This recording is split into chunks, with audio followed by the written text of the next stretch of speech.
आप लोगों के बीच एग्जाम हिस्ट्री चैनल से मैं अशोक कुमार मिश्रा आप सभी लोगों का स्वागत करता हूं। चैनल नया है, इसको लाइक करिए, सब्सक्राइब करिए। और आज के कंटेंट में हम EDU 104 जो BA सेकेंड सेमेस्टर का भी एग्ज़ाम हुआ है, कल ही एग्ज़ाम हुआ है, उसके शुद्ध आंसर की को देखने का प्रयास करेंगे। चलिए, तो आप लोग इसके सही आंसर की को देखिए, आंसर्स को मिलाइए। आप लोग बताते नहीं हो भाई किसके कितने सही हुए, इसमें बहुत संकोच करने की आवश्यकता नहीं है। तो एग्ज़ाम्स है, असली एग्ज़ाम्स तो वो है जिसमें आप लोग सफल होकर जीवन में आगे बढ़ो, है ना। तो उसका लाभ आपको इस पेपर से मिल सकता है। इस पेपर में बहुत ऐसे क्वेश्चंस हैं जो कॉम्पिटिटिव एग्ज़ाम की तैयारी कर रहे हैं बच्चे, उनके लिए लाभदायक है। तो आइए हम लोग सीधे आंसर की पे चर्चा करते हैं। ये आपने देख लिया DDU 104 एग्जामिनेशन BA सेकेंड, और पेपर है एजुकेशन का। BA मतलब सेकेंड सेमेस्टर का एग्ज़ाम्स का है ये। आइए आंसर की पे सीधे चर्चा करते हैं। क्वेश्चन देखिए, पहला क्वेश्चन कह रहा है कि किस वेद की रचना सबसे पहले हुई है। तो आपको पता है ना, वेद कितने हैं, 4 हैं। कौन से? ऋग्वेद, सामवेद, यजुर्वेद और अथर्ववेद। सबसे प्राचीनतम वेद किसे माना जाता है? ऋग्वेद पे। तो यहाँ पे सही आंसर सही हो जाएगा, फल का A। क्वेश्चन नंबर 2 देखिएगा।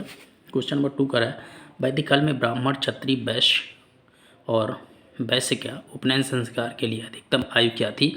तो 8 वर्ष, 11 वर्ष और 12 वर्ष। यहाँ पे सही विकल्प हो जाएगा A। क्वेश्चन नंबर 3 देखिएगा, वैदिक काल में शिक्षा का समापन किस संस्कार से होता था?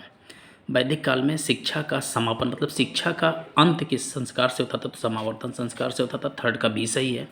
क्वेश्चन नंबर 4 देखिएगा, वैदिक शिक्षा का सर्वोत्तम लक्ष्य क्या था भाई? तो वैदिक शिक्षा का सर्वोत्तम लक्ष्य जो था वो क्या था? मोक्ष को प्राप्ति करना। क्वेश्चन नंबर 4 तक हम लोग देख लिए हैं। क्वेश्चन नंबर 5 का आंसर की हम लोग देखते हैं। आइए क्वेश्चन नंबर 5 देखते हैं। वैदिक काल में शिक्षा का प्रारंभ होता था, मतलब कुछ संस्कार यहाँ पे दिया है, पूछ रहा है कि संस्कार से जो है वैदिक कालीन शिक्षा का प्रारंभ होता है। तो बड़ा ओबियस क्वेश्चन है भाई, उपनयन संस्कार से वैदिक कालीन शिक्षा का प्रारंभ होता था। क्वेश्चन नंबर 6 देखिएगा, एजुकेशन इन एंशिएंट इंडिया नामक पुस्तक के लेखक कौन है? तो इसके लेखक कौन है? S अल्टेकर। यहाँ पे 6 का D सही है। क्वेश्चन नंबर 7 देखिएगा, गुरुकुल में विद्यार्थी का संबंध किस आश्रम से होता था? तो आपको पता है ना, ब्रह्मचर्य आश्रम में गृहस्थी विद्यार्थी क्या करता था? अपना गृह त्याग कर शिक्षा प्राप्त करने के लिए जाता था। तो 7 का A सही है। क्वेश्चन नंबर 8 देखिएगा, शरण त्रयी का संबंध किससे है? शरण त्रयी का संबंध किससे है? क्वेश्चन नंबर 8 तो किससे संबंध है? बुद्धम शरणम गच्छम, सुने हो ना, बौद्ध शिक्षा से। क्वेश्चन नंबर 9 देखिएगा। क्वेश्चन नंबर 9, ये सारे क्वेश्चन आपको किसी न किसी कॉम्पिटिटिव एग्जाम में भी मिल जाएंगे, बड़े अच्छे क्वेश्चन हैं। पवज्जा का शाब्दिक अर्थ क्या होता है? तो पास ले आना होता है। बौद्ध शिक्षा का संबंध किससे है? मतलब जहाँ पे बौद्ध शिक्षा दी जाती थी। तो आपको पता है ना, वैदिक शिक्षा गुरुकुल में होता था और वैदिक शिक्षा कहाँ पे होता था? मठों में होता था। त्रिपिटक का संबंध किससे है? त्रिपिटक का संबंध किससे है? बौद्ध काल से है, बौद्ध शिक्षा से है। क्वेश्चन नंबर 12 देखिएगा, भारत में विश्वविद्यालय परंपरा की शुरुआत किस काल में हुई? बड़ा अच्छा क्वेश्चन है। तो आपको पता है भारत में पहला विश्वविद्यालय जो है 1773 के एक्ट के बाद स्थापित होता है। तो आधुनिक काल माना जाएगा। यहाँ पे 12 का D सही हो जाएगा। क्वेश्चन नंबर 13 लिखिएगा। इस पेपर में कुल 50 क्वेश्चन हैं, उसके आंसर देखना है। क्वेश्चन नंबर 13 ये, प्राचीन भारत का प्रथम विश्वविद्यालय कौन सा था? तो प्राचीन भारत का पहला विश्वविद्यालय कौन सा था? तक्षशिला विश्वविद्यालय। क्वेश्चन नंबर 14 देखिएगा, मुस्लिम काल में प्राथमिक शिक्षा के केंद्र क्या होते थे? तो मुस्लिम काल में शिक्षा के केंद्र क्या होते थे? मकतब और मदरसा। प्राथमिक शिक्षा क्या होता था? मकतब। 14 का A। 15 देखिएगा, बिस्मिल्लाह का संबंध किससे है? तो बिस्मिल्लाह का संबंध क्या है? मुस्लिम काल में शिक्षा के प्रारंभ होने से। 15 का A। 16 देखिएगा, आधुनिक भारत का पहला आवासीय विश्वविद्यालय कौन सा था? तो यही कलकत्ता विश्वविद्यालय था। क्वेश्चन नंबर 17 देखिएगा। 17 देखिए, लॉर्ड कर्जन पूछ रहा है किससे संबंधित नहीं है? तो शिमला सम्मेलन आप जानते हो 1901 में स्थापित करते हैं। भारतीय विश्वविद्यालय आयोग की स्थापना 1902 में करते हैं। विश्वविद्यालय अधिनियम 1904 में पारित होता है। तीनों का तीनों कर्जन से संबंधित है। पूछ रहा है कौन सा संबंधित नहीं है? तो यही आपका संबंधित नहीं है। तो यहाँ पे सही आंसर क्या जाएगा? 17 का D। नेक्स्ट क्वेश्चन देखिएगा, वर्धा शिक्षा योजना से कौन संबंधित है? बड़ा फेमस क्वेश्चन है भाई, कौन संबंधित है? महात्मा गांधी। क्वेश्चन नंबर 19 देखिएगा, 1 लाख रुपए का संबंध किससे था? तो 1 लाख रुपए का संबंध किससे था? 19 का देखिए सही आंसर क्या है? 19 का A। 1813 के आज्ञा पत्र के द्वारा 1 लाख रुपए की भारतीय शिक्षा पर खर्च करने की व्यवस्था की गई थी। 20 क्वेश्चन नंबर देखिएगा, भारत का पहला आधुनिक विश्वविद्यालय कौन सा है? तो भारत का पहला आधुनिक विश्वविद्यालय कौन सा है? कलकत्ता विश्वविद्यालय। अब आइए क्वेश्चन नंबर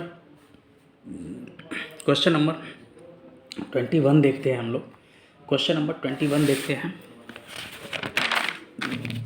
शिमला सम्मेलन का संबंध किससे था? 21 देखिएगा, शिमला सम्मेलन का संबंध किससे था? तो शिमला सम्मेलन का संबंध आप अभी पढ़े हो ना, लॉर्ड कर्जन 1901, तो यहाँ पे डी सही है। 22 देखिएगा, भारतीय शिक्षा आयोग का गठन कब हुआ था? तो 1902 में हुआ था।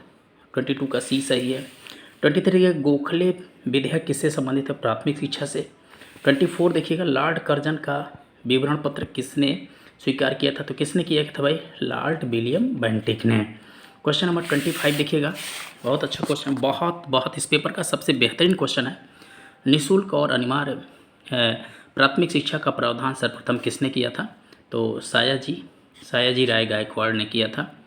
नेक्स्ट क्वेश्चन देखिएगा 26, भारत में शिक्षा का महाधिकार पत्र किसे कहा जाता है? तो आपको पता है कि वुड डिस्पैच को भारत में शिक्षा का महाधिकार पत्र कहा जाता है। 26 का डी सही है। 20 सी सही है। 27 नंबर क्वेश्चन देखिएगा, स्वतंत्र भारत का पहला शिक्षा आयोग कौन सा था? स्वतंत्र भारत का पहला शिक्षा आयोग कौन सा था? माध्यमिक शिक्षा आयोग। कौन सा था? माध्यमिक शिक्षा आयोग। माध्यमिक शिक्षा आयोग को राधाकृष्ण आयोग के नाम से भी हम जानते हैं। तो 27 का यहाँ पे क्या सही है? सी सही है।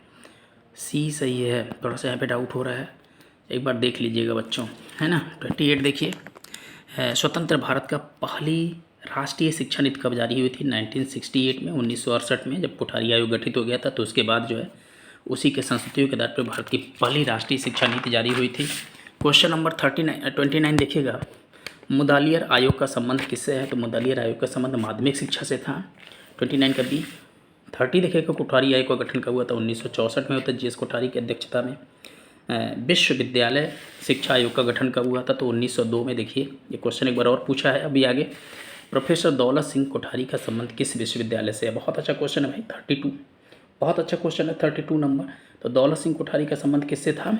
भारतीय शिक्षा आयोग से था। किससे था? भारतीय शिक्षा आयोग से था। अब देखिए ये करेंट्स का क्वेश्चन है, बहुत अच्छा क्वेश्चन है। राष्ट्रीय शिक्षा नीति 2020 शिक्षा की संरचना क्या है? तो 5+3+3+4 है। ये नई शिक्षा नीति जो अभी आई है उसकी संरचना है 5+3+3+4। देख लीजिएगा, इसको याद कर लीजिएगा। अब यही चल रहा है, पहले 10+2+3 चलता था बी वाला, अब क्या चल रहा है? डी चल रहा है। नेक्स्ट देखिएगा, राष्ट्रीय शिक्षा नीति 1986 का संबंध किससे है? तो 1986 का जो राष्ट्रीय शिक्षा नीति आया था, 1986 का जो राष्ट्रीय शिक्षा नीति आया था वो किससे संबंधित था? राजीव गांधी से। तो इसका 34 का क्या सही होगा? सी। और जब पहली राष्ट्रीय शिक्षा नीति आई थी उससे संबंधित कौन थी? इंदिरा गांधी, जो 68 में आया था। 35 में क्वेश्चन, स्वतंत्र भारत के प्रथम शिक्षा मंत्री कौन थे? तो यही थे मौलाना अब्दुल कलाम आज़ाद। 35 का डी।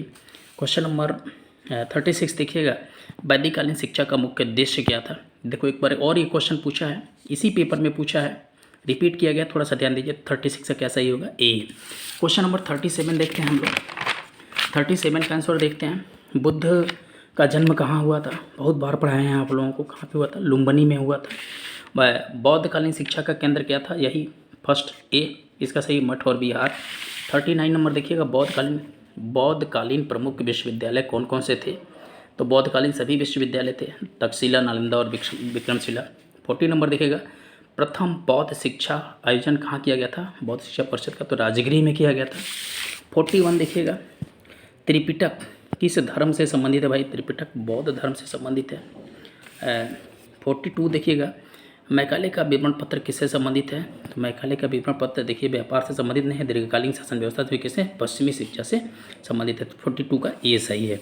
43 नंबर देखिएगा, चार्टर एक्ट 1813 में किस पद की स्पष्ट व्याख्या नहीं की गई थी? तो साहित्य और तत्संबंधी विद्वान की स्पष्ट व्याख्या नहीं की गई थी, इसको लेकर विवाद चलता है, आगे चलकर विवाद समाप्त होता है। 44 देखिएगा, मैकाले ने अपना रिपोर्ट कब जो है प्रस्तुत किया था? 2 फरवरी 1935 को मैकाले ने प्रस्तुत किया था। 45 नंबर क्वेश्चन देखिएगा, सर्वप्रथम सहायता अनुदान को किसके द्वारा प्रस्तुत किया गया था? तो सहायता अनुदान को किसके द्वारा प्रस्तुत किया गया था? वुड डिस्पैच के द्वारा। 45 का ए सही है। 46 नंबर क्वेश्चन देखिएगा, कलकत्ता विश्वविद्यालय के चेयरमैन कौन थे भाई? चेयरमैन कौन थे? 1917 में कलकत्ता विश्वविद्यालय का आयोग जो सर माइकल सैडलर की अध्यक्षता में गठित हुआ था, इसलिए इसे सैडलर आयोग के नाम से भी जानते हैं। और 47 नंबर क्वेश्चन देखिएगा, बुड डिस्पैच 1957 के परिणाम में कौन से 3 विश्वविद्यालय स्थापित हुए? तो यही आपका कलकत्ता, बम्बई और मद्रास विश्वविद्यालय की स्थापना हुई थी। 48 नंबर क्वेश्चन देखिएगा। 14 सितंबर 1947 को भारत सरकार के द्वारा किस आयोग की स्थापना की गई? देखिए यही क्वेश्चन अभी पूछा है कुछ समय पहले कि कौन इसके अध्यक्ष थे, तो सैडलर कमीशन का गठित किया गया था। इसके अध्यक्ष कौन थे? सैडलर। क्वेश्चन नंबर 49 देखिएगा। भारतीय विश्वविद्यालय आयोग की नियुक्ति किसके द्वारा किया गया था? भारतीय विश्वविद्यालय स्थापित हुआ था, उसकी किसने किया था इसका गठन? तो लॉर्ड कर्जन ने किया था। 49 का भी सही है। 50 नंबर लास्ट क्वेश्चन देखिएगा। स्वतंत्रता के उपरांत गठित किस आयोग ने शिक्षा के सभी स्तरों पर अपना ध्यान केंद्रित किया था? तो यही कोठारी आयोग था। DS कोठारी की अध्यक्षता में गठित हुआ था और इन्हीं की अध्यक्षता में प्रथम शिक्षा नीति जारी हुआ था इंदिरा गांधी के समय में। ठीक है, तो ये सारे आपके जो एजुकेशन का पेपर है BA सेकेंड सेमेस्टर के, सारे आंसर की यहाँ पे आपको दे दिए गए हैं, प्रोवाइड कराए गए हैं। दोस्तों आंसर लगभग 99% 100% के आसपास भी शुद्ध है। मैं यूट्यूब पे कोई भ्रमित करने वाली बात नहीं कर रहा हूँ। इस चैनल के माध्यम से आपको सही और ऑथेंटिक चीज़ों को प्रोवाइड करा रहा हूँ। आशा है कि आप लोग इस चैनल से लाभ लोगे, अपने जीवन में परिवर्तन लाओगे और ऊंचाइयों को छूओगे। ओके, थैंक्स आप लोगों का बहुत बहुत ज़्यादा।